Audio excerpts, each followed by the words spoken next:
Hello, and welcome to How to Communicate in Your Neurodiverse Relationship. If you're not familiar with me, I'm JodiCarlton, and I'm a neurodiverse relationship expert. I've worked for years now with people all over the world. I want to just share a little bit with you about my own neurodiverse people. My daughter is autistic and was diagnosed at age 5. She's the one that started my journey of understanding autism. I was a licensed counselor at the time, and I really didn't understand much about autism. I was actually at an autism conference when I recognized everything they were saying. They were describing my daughter. Over the course of time, my marriage started crumbling, and we went to therapist after therapist, like so many of you.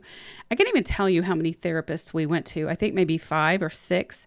And it always made our marriage worse every time. We certainly never found a provider who identified neurodiversity in our marriage. My ex-husband is undiagnosed autistic, and I've since then also realized that I'm ADHD. And the reason I'm sharing all of this with you is because it's your story too. My story is such a parallel to the stories that I hear from all of you. There are so many similar themes. One of the themes is a breakdown in communication.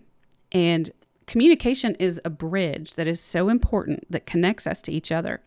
And if that bridge is broken, we have a very hard time reaching each other and understanding each other. There are so many things that can cause that bridge to be broken. It's like things that are hardwired into us, like how we think and how we feel and perceive, how our brain interprets sensory information, how we use logic, all of those things.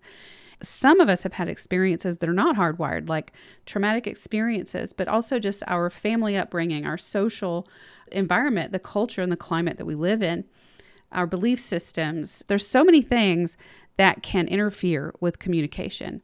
But the bottom line is when our bridge is broken, we can't fix it if we don't understand it.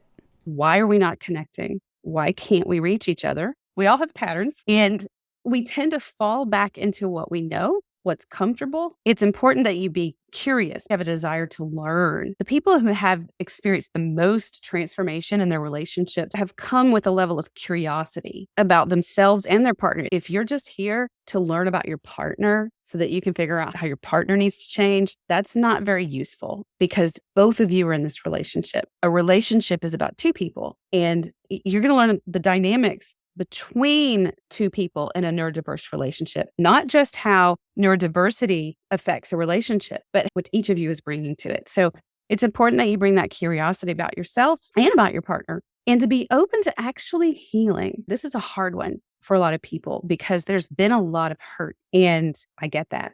I want to acknowledge that and validate that for you. Openness to healing doesn't mean that you have to be vulnerable. But healing requires being willing to learn and grow for yourself, open to gaining new information and gaining new insights. If you want to stay stuck in your anger and your resentment and your blame, then you're not going to get as much out of this. You're having problems in your relationship. You're having communication issues. That's why you're here. Getting the information only gets you so far. Learning it, knowing it, that's great. But if you're not motivated to actually do something with that information, it won't be very helpful to you. Sometimes people say, why do I have to be the one to make changes? The answer to that is because you are the only one that has any power to make changes in your life. A lot of people want their partner to make changes. And yes, it is important that you both are willing to implement changes in your life. The skills that you learn here, you will take them into your life. You will use them with your children, with your siblings, with your adult parents, with your coworkers, with your friends. This is a program that you will take with you in all aspects of your life. Let's get you started.